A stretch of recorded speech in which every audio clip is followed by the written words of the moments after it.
Halo teman-teman semua, perkenalkan saya Ria Amelia. Di sini saya akan mereview jurnal berkaitan dengan hambatan perencanaan pembangunan. Judulnya berkaitan dengan tantangan dan peluang implementasi perencanaan pembangunan partisipatif di desa-desa di Indonesia, karya Kayupa dan kawan-kawan pada tahun 2025.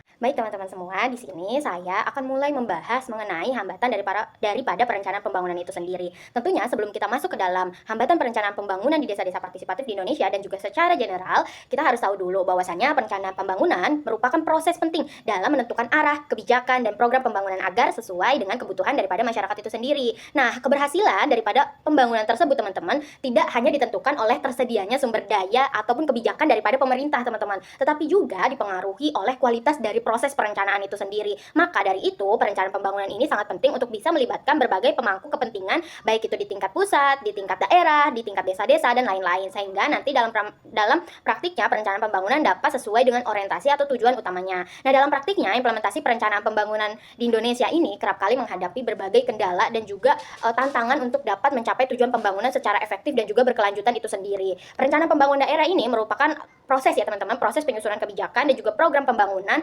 yang tentunya bertujuan dan berorientasi pada kesejahteraan masyarakat dalam berbagai bidang, dalam ekonomi, dalam pendidikan, dalam pelayanan dasar, pelayanan publik, kesehatan, lalu juga bukan hanya daripada itu, pengembangan sumber daya manusia, perlindungan sumber daya alam, dan lain sebagainya itu masuk dalam konsep daripada perencanaan pembangunan yang berorientasi pada kesejahteraan masyarakat. Nah, hal ini selaras nih teman-teman dengan perencanaan pembangunan yang memang harus memperhatikan berbagai aspek. Jadi perencanaan pembangunan itu bukan hanya direncanakan tetapi juga memperhatikan berbagai aspek. Salah satunya adalah kondisi sosial, ekonomi, politik, lingkungan. Dan dalam pelaksanaannya proses pembangunan ini tidak selalu berjalan lancar karena terdapat hambatan-hambatannya kayak hambatan faktor teknis, operasional, politis maupun budaya. Nah, dalam jurnal ini juga dia tuh membahas berkaitan dengan hambatan-hambatan yang terjadi yang spesifiknya pada pembentukan perencanaan pembangunan partisipatif di desa-desa Indonesia. Nah, sebelum masuk ke daripada itu tentunya di sini juga mereka membahas mengenai ada jenis-jenis daripada hambatan itu sendiri, teman-teman. Yang pertama ada hambatan teknis. Nah, hambatan teknis ini merupakan keterbatasan kemampuan sumber daya biasanya ya, teman-teman. Sumber daya manusianya, ketersediaan datanya, teknologi, sarana pendukung ataupun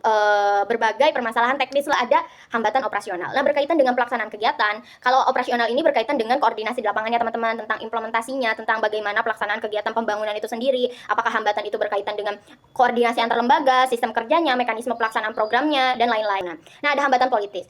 Kita tahu bahwasannya kebijakan dengan politik itu sulit dipisahkan. Ketika ada suatu perencanaan pembangunan, tentunya hal ini tidak luput dari hambatan politis itu sendiri, seperti kayak kepentingan kelompok tertentu, dominasi pihak tertentu dalam pengambilan keputusan pembangunan. Nah, situasi ini dapat mengakibatkan program itu lebih mengutamakan kepentingan elit, teman-teman, daripada kebutuhan daripada masyarakat itu sendiri. Artinya pelaksanaan dari perencanaan pembangunan itu sendiri lebih lebih top down gitu, bukan bottom up.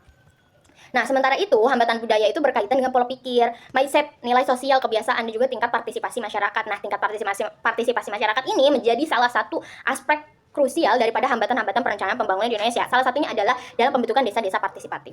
Nah, permasalahan tersebut menjadi salah satu fokus utama nih teman-teman dari jurnal yang akan dibahas pada kali ini. Jurnal ini membahas bagaimana implementasi pembangunan partisipatif di desa-desa di Indonesia yang masih menghadapi berbagai tantangan. Nah, berdasarkan jurnal tersebut, yaitu jurnal tantangan dan peluang implementasi perencanaan pembangunan partisipatif di desa-desa Indonesia, hambatan yang muncul ini tidak hanya berkaitan dengan aspek administratif saja, teman-teman. Nah, jadi di antara banyaknya hambatan-hambatan tersebut, hambatan sumber daya manusia dan juga dinamika politik itu menjadi salah satu aspek yang mempengaruhi partisipasi daripada masyarakat itu sendiri. Nah, rendahnya partisipasi masyarakat dalam jurnal ini disebutkan bahwa hal ini akan menjadikan pembangunan daerah ini, khususnya desa, itu kerap kali terhambat. Meskipun sudah ada musrembag, teman-teman. Musrembag, musyawarah desa juga ada gitu sebagai bentuk partisipasi masyarakat, tapi kenyataannya kan berbanding terbalik, di mana musrembag ini kerap kali juga dijadikan sebagai simbol administratif saja tetapi tidak menjawab kebutuhan daripada masyarakat itu sendiri. Hal ini membutuhkan adanya partisipasi aktif dari masyarakat itu sendiri untuk bisa menyuarakan aspirasinya.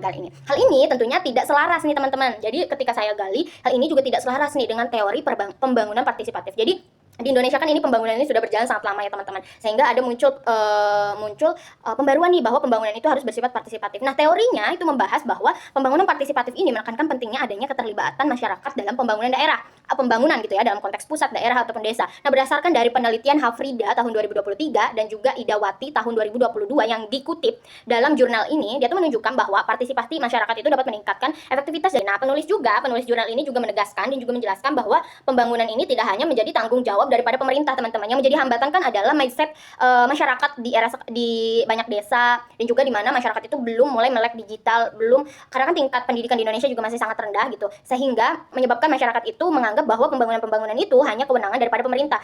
Padahal dalam pembangunan partisipatif juga dijelaskan bahwa partisipasi masyarakat juga merupakan salah satu aspek penting karena setiap pembangunan daerah itu membutuhkan adanya kontribusi daripada masyarakat.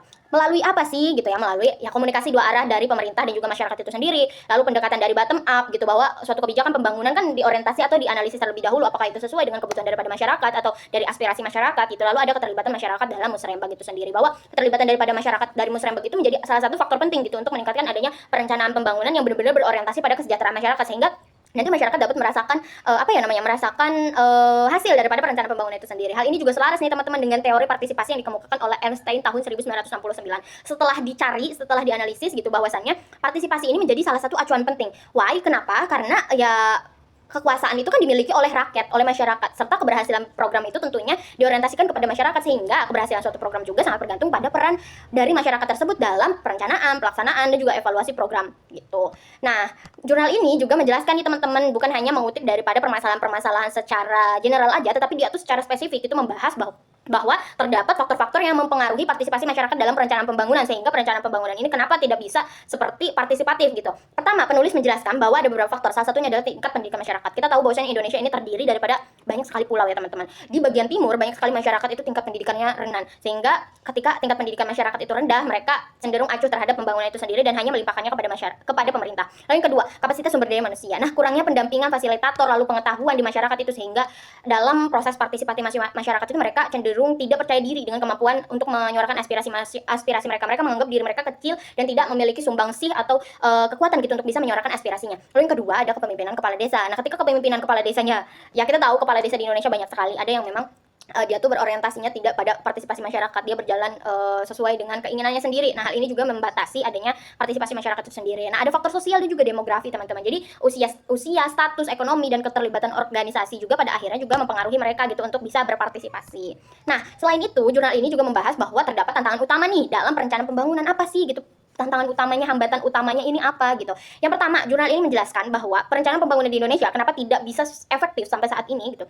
Itu pertama, rendahnya partisipasi masyarakat. Yang sudah saya bahas tadi, bahwa masyarakat itu cenderung acuh terhadap program atau perencanaan pembangunan yang dibangun oleh pemerintah gitu. Lalu yang kedua, dominasi elit. Nah teman-teman, kita tahu bahwasanya dalam tingkat pusat, di tingkat daerah, di tingkat desa, elit politik itu selalu menguasai sistem.